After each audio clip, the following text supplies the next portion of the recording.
तो how are you all, hope you are all doing well. तो इस video में हम डिस्कस करेंगे BLI 225 के बारे में, जिसके कुछ इम्पॉर्टेंट क्वेश्चंस हैं। तो BLI 225 में किस तरीके के क्वेश्चन आ सकते हैं वो हम इस वीडियो में देखेंगे।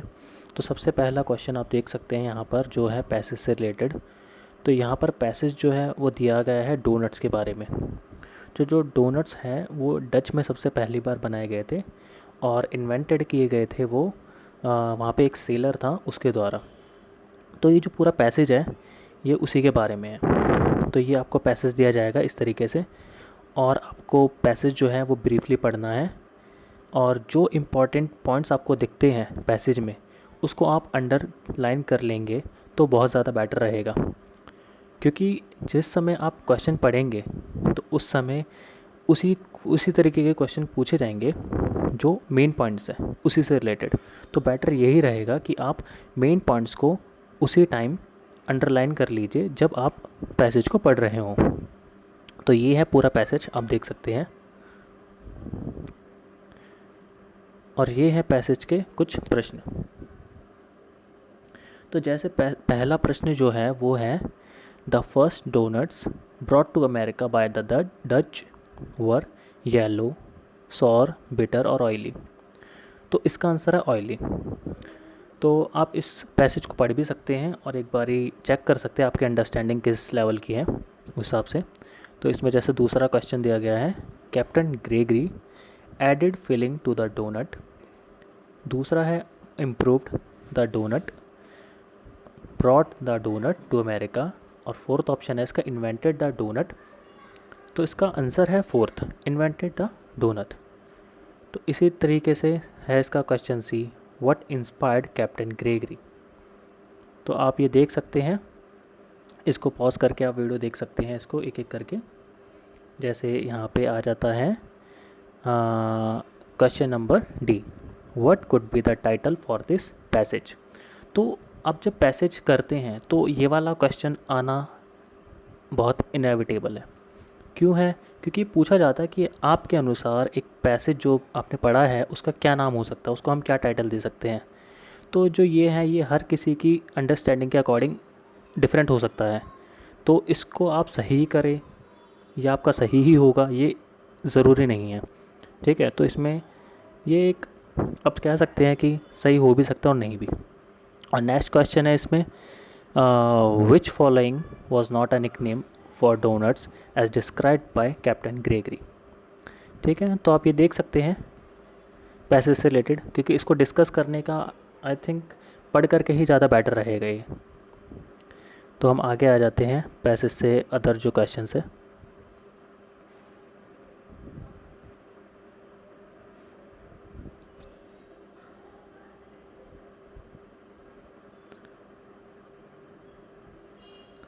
तो आप यहाँ पे देख सकते हैं, यहाँ पे है question number 2, find words in the passage that mean the opposite of the following.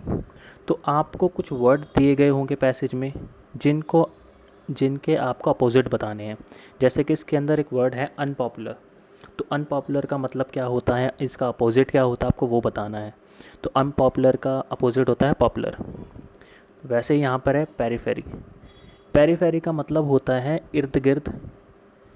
तो उसका इर्द गिर्द अगर है तो उसका ऑब्वियस ही बात है अपोजिट होगा सेंटर। उसी तरीके से नेक्स्ट है काम। काम का अपोजिट होता है स्टॉर्म। फिर है डाइजेशन। डाइजेशन का अपोजिट होता है इंडाइजेशन। फिर है ओल्ड। ओल्ड का होता है न्यू।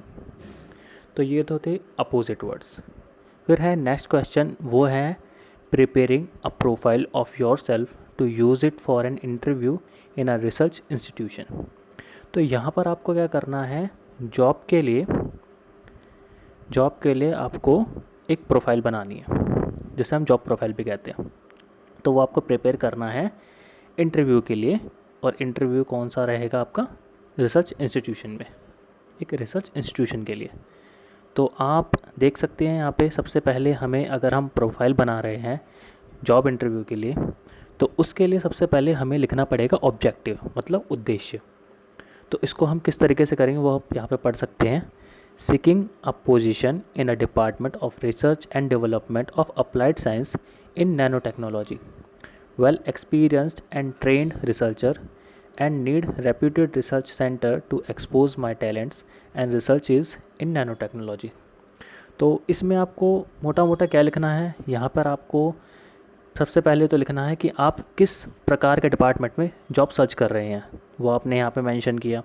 उसके बाद आप यहाँ पर लिखेंगे अगली लाइन में कि आपकी एक्सपर्टीज़ क्या है। आप वेल एक्सपीरियंस्ड हैं, आप ट्रेंड रिसर्चर हैं, तो वहाँ पर आप मेंशन करेंगे, ठीक है। उसके बाद फिर आपको यहाँ पे लिखना अपना नाम, एज, स्किल, जो आपके पास स्किल्स है, जैसे कि इस पर्टिकुलर जो रिसर्च इंस्टीट्यूशन है इसमें चाहिए specialised nano technology and applies physics, तो ये स्किल है। और आपको एक्सपीरियंस भी मेंशन करना होगा यहाँ पे। एक्सपीरियंस जैसे है 4 years of professor in IIT Chennai, 3 years assistance researcher in applied physics. फिर उसके बाद आपको कुछ आपकी जो डिग्रीज़ है वो मेंशन करनी पड़ेगी आपको। तो यही हैं 3-4 चीज़ें जो आप याद रख सकते हैं, और अगर आपके पेपर में आता है प्रोफाइल के लिए तो आप लिख सकते हैं। तो नेक्स्ट क्वेश्चन है, prepare the minutes of meeting held in your organisation to discuss the celebration of independence day this year.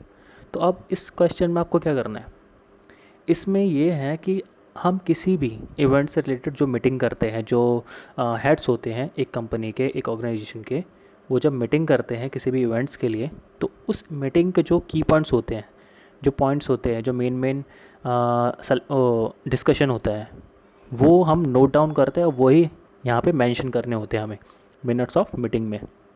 तो ये होता है। तो जैसे कि इसकी पहली लाइन है मिनट्स ऑफ मीटिंग की, minutes of meeting in connection with celebration of independence Day. तो सबसे पहले आपको क्या करना है, यहाँ पे लिखना है, मेंशन करना है कि जो मिनट्स ऑफ मीटिंग है वो किस बारे में है। तो जैसे कि यहाँ पे लिखा गया है minutes of meeting in connection with the celebration of independence day 2020। उसके बाद क्या करेंगे हम,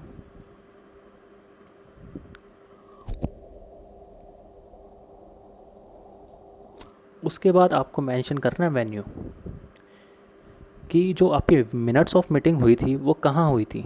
तो वो हमारी आयोजित हुई थी कॉन्फ्रेंस रूम में, ठीक है। उसके बाद फिर आपको डेट मेंशन करने की, आप कब मीटिंग हुई थी। मीटिंग हुई थी 2 फरवरी 2020। और उसके बाद क्या मेंशन करना हमें, the meeting was chaired by mister Nasim Ahmed, the chairman welcomed the members present, those in attendance and apprised the committee that this meeting is called to discuss the preparedness of celebration of independence day.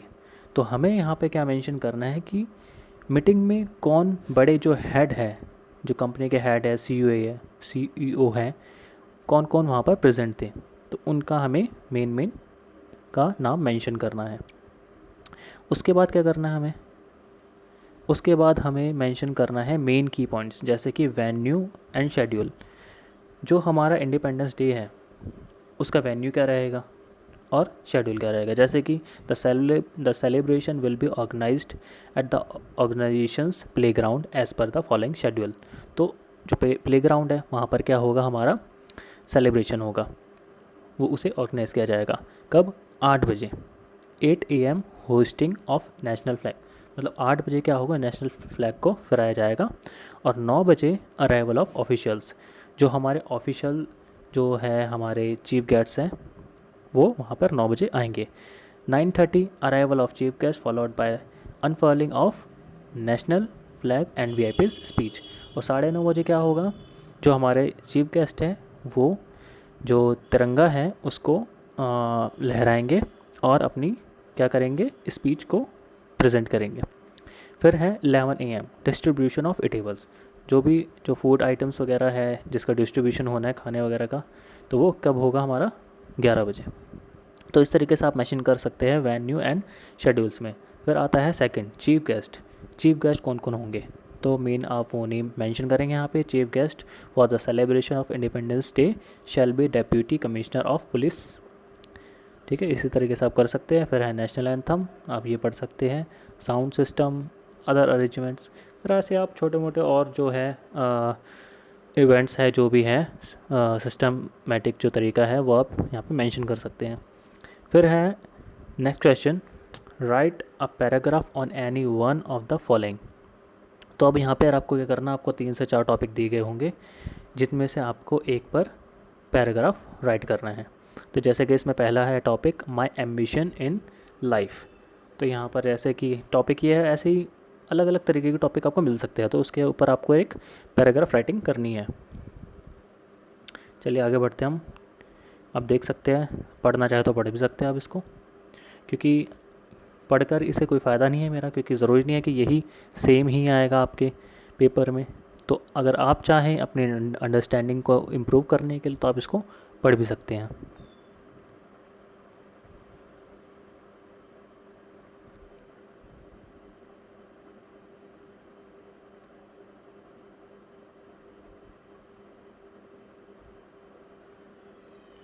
अब जैसे आप देख सकते हैं यहाँ पे है next option paragraph writing के लिए, जैसे है माई ग्रेटेस्ट इंस्पिरेशन। तो इसको भी आप चाहे तो पढ़ सकते हैं पॉज करके।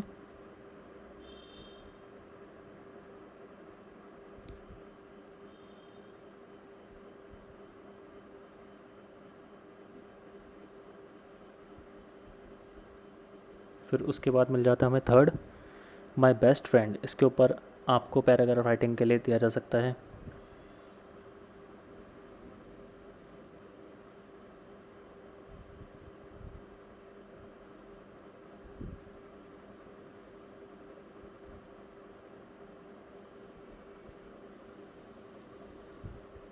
फिर आता है सिक्स्थ क्वेश्चन जो है लेटर राइटिंग से रिलेटेड।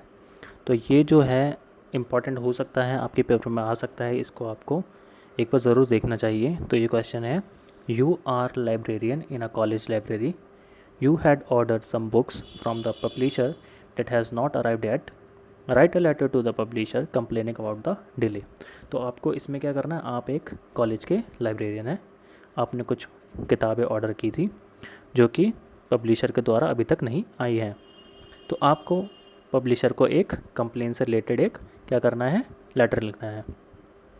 तो लेटर किस तरीके से लिखेंगे आप, उसके लिए अगर आपको नहीं पता तो यहाँ पर मैंने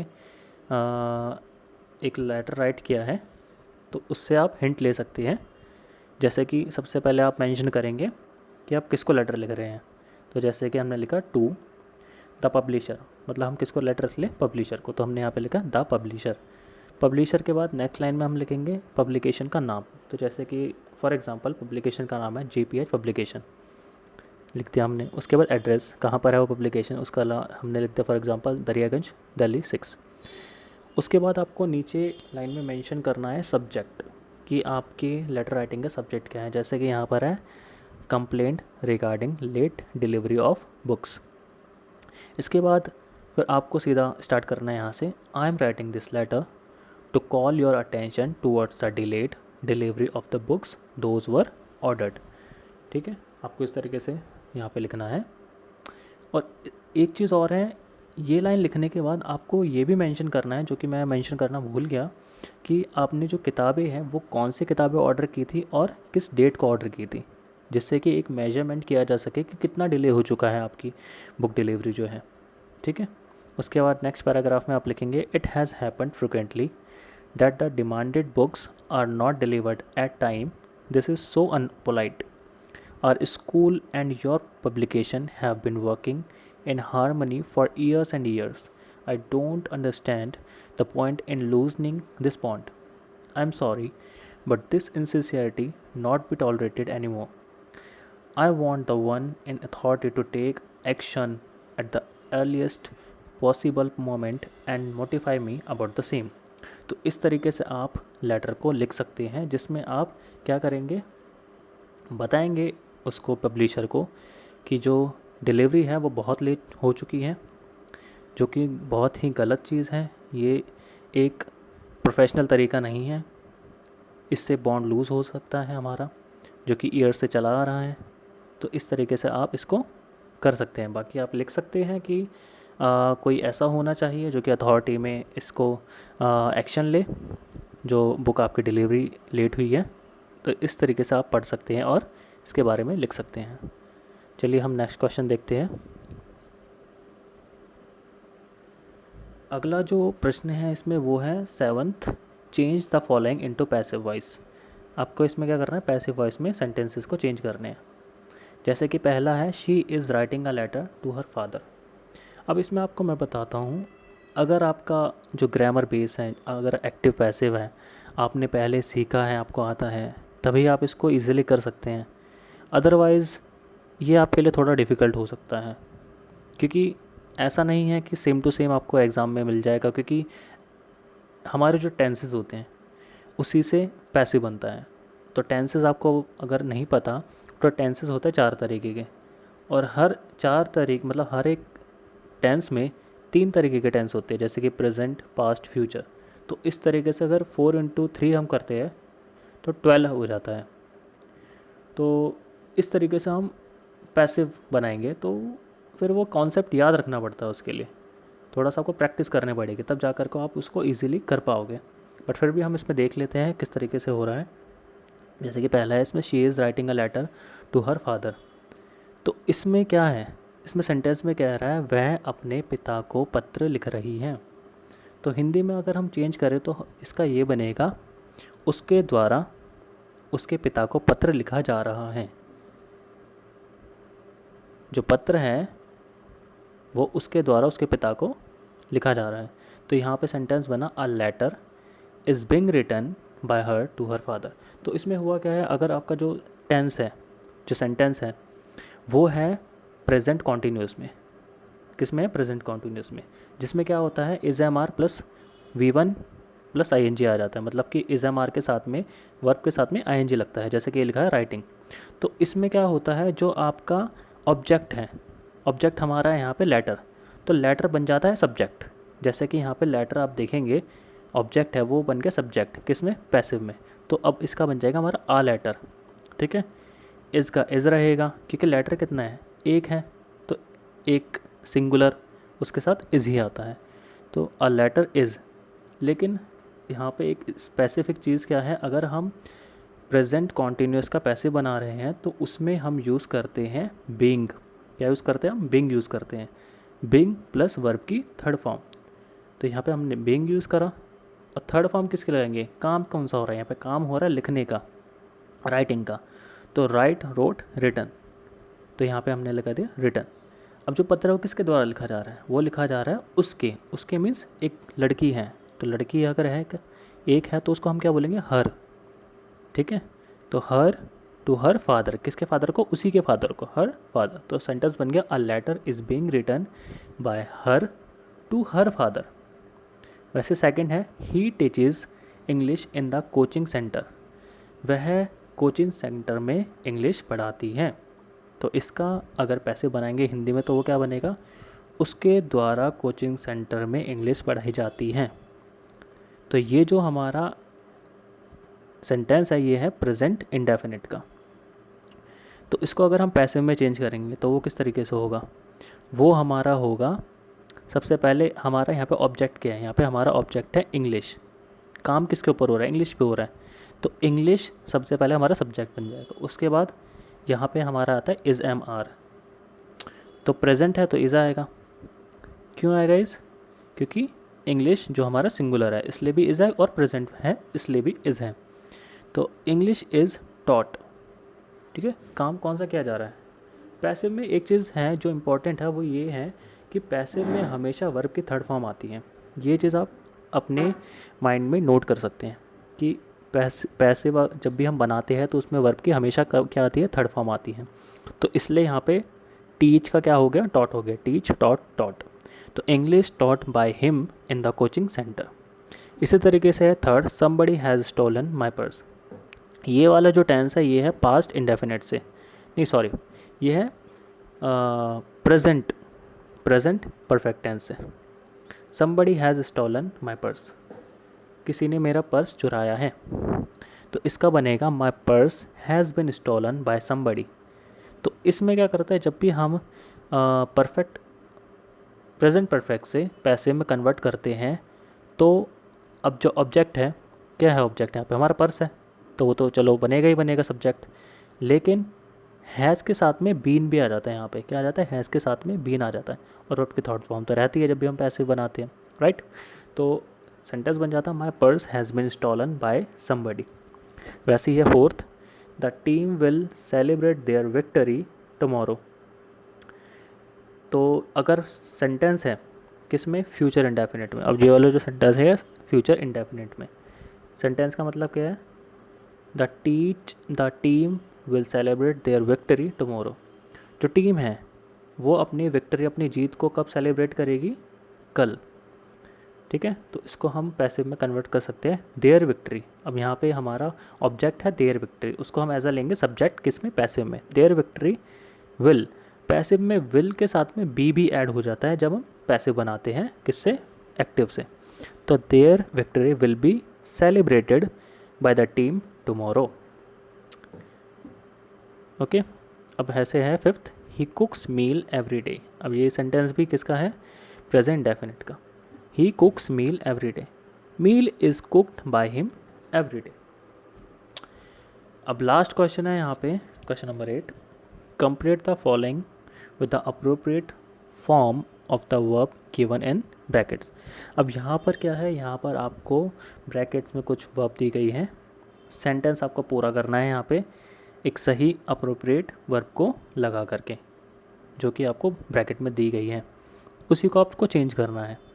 जैसे कि यहाँ पर है my brother dash at bank, my brother work at bank.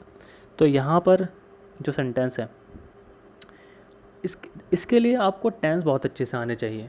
ठीक है, इस तरीके के सेंटेंस बहुत इजीली किए जा सकते हैं अगर आपको टेंस की बहुत अच्छी समझ है तब। लेकिन फिर भी हम देख लेते हैं। अब जैसे है माई ब्रदर, अब वर्क लिखा है यहाँ पे, तो ये जो सेंटेंस है ये बनता है प्रेजेंट इंडेफिनिट का।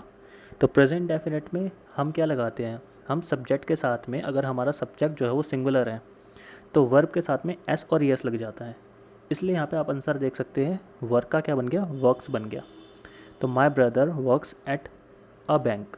नेक्स्ट है I never gets up before 9 AM on Sunday. तो अब ये किसी पर्टिकुलर दिन की बात कर रहा है, संडे की। ठीक है, तो सेंटेंस में कहना चाह रहा है मैं कभी भी संडे को 9 बजे से पहले नहीं उठा। तो अब ये पास्ट की बात बता रहा है, मैं कभी भी नहीं उठा। तो नहीं उठा मीन्स पास्ट। अब पास्ट फॉर्म जो होती है गेट की वो होती है गॉट। ठीक है, गॉट होती है। तो ये सेंटेंस जो है वो कौन से टेंस की मदद से बन रहा है, ये बन रहा है पास्ट इंडेफिनिट के टेंस से मदद। ओके, अब है third, I like to listen to music. ये सेंटेंस जो है वो सिंपली कह रहा है कि मुझे गाने सुनना पसंद है। ठीक है, अब ऐसा तो नहीं है आपको गाने सुनना आज ही पसंद है आप, ये आपकी एक तरह से क्या है, हैबिट है आप। और हैबिट के लिए कौन सा टेंस यूज़ होता है, present indefinite tense. Present indefinite tense में वर्ब कौन सी आती है, वर्ब की फर्स्ट फॉर्म। ठीक है, आई के साथ में वर्ब की फर्स्ट फॉर्म आती है विदाउट एस और एस। एस एस सिर्फ लगता है थर्ड पर्सन सिंगुलर, जैसे कि ही शी इट और एनी नेम। तो यहाँ पे आएगा I like to listen to music. Next है I see the dentist at 11 AM। ठीक है, अब यहाँ पर ये कह रहा है I see the dentist 11 AM। अब यहाँ पे इसने पर्टिकुलर मेंशन किया कि उसने डेंटिस्ट को कब देखा, 11 बजे। ठीक है, अब पास्ट में बात हुई है, उसने डेंटिस्ट को देखा। तो देखा मीन्स पास्ट इंडेफिनिट टेंस की बात हो रही है यहाँ पे, कौन सा, पास्ट इंडेफिनिट। तो पास्ट इंडेफिनिट में क्या होता है, सीधा अगर पास्ट है तो सब्जेक्ट के साथ हम वर्ब की सेकंड फॉर्म का यूज़ करते हैं। तो सी की सेकंड फॉर्म होती है सॉ, सी सॉ सीन, सेकंड फॉर्म क्या है, सॉ। तो यहाँ पर वैसे तो गलत आंसर दे रखा है, यहाँ पे आएगा saw. I saw the dentist at 11 AM। फिर है fifth, Harry drive all the way to Toronto. अब ये सेंटेंस जो है इसमें कहा गया है जो हरी है उसने पूरे रास्ते, टोरंटो के लिए पूरे रास्ते उसने क्या की, गाड़ी चलाई। तो उसने गाड़ी चलाई मीन्स चला चुका हो, राइट। तो अब ये जो सेंटेंस है ये हमारा किसका बन रहा है, ये हमारा बन रहा है परफेक्ट टेंस का, या फिर आप इसको पास्ट इंडेफिनिट भी ऐड कर सकते हो, क्योंकि कुछ सेंटेंसेस ऐसे होते हैं जिसको हम पास्ट इंडेफिनिट और प्रेजेंट परफेक्ट की मदद से बना सकते हैं। हिंदी में सेंटेंस आप पढ़ोगे तो सेंस जो है वो सेम रहेगी। जैसे कि इसमें कहा गया है Harry drive all the way to Toronto. Harry ने टोरंटो जाते हुए पूरे समय उसने गाड़ी चलाई। ठीक है, पास्ट में काम हुआ है, राइट, मतलब चला चुका है, सीधी सी बात ही है। तो इसमें हम कहेंगे हरी हैज़, अब जो ड्रोव है, ठीक है, ड्रोव, ड्रिवन। तो हम जब बात करते हैं परफेक्ट प्रेजेंट टेंस की तो उसमें हैज़ हैव के साथ आती है वर्ब की थर्ड फॉर्म। ओके, तो drive, drove, driven, third form क्या होती है? ड्रिवन। तो हम दो तरीके से बना सकते हैं सेंटेंस को। पहला तरीका ये है, हम कहें Harry drove all the way to Toronto. दूसरा तरीका Harry has driven all the way to Toronto. तो यहीं पर ही हमारे सारे जो क्वेश्चंस हैं BLI 225 के इस क्वेश्चन पेपर के ख़त्म होते हैं। और I hope you like this video. और अगर आपको इसी तरीके की और वीडियो चाहिए तो आप लाइक और कमेंट करके बता सकते हैं। चलिए, thank you so much, bye bye.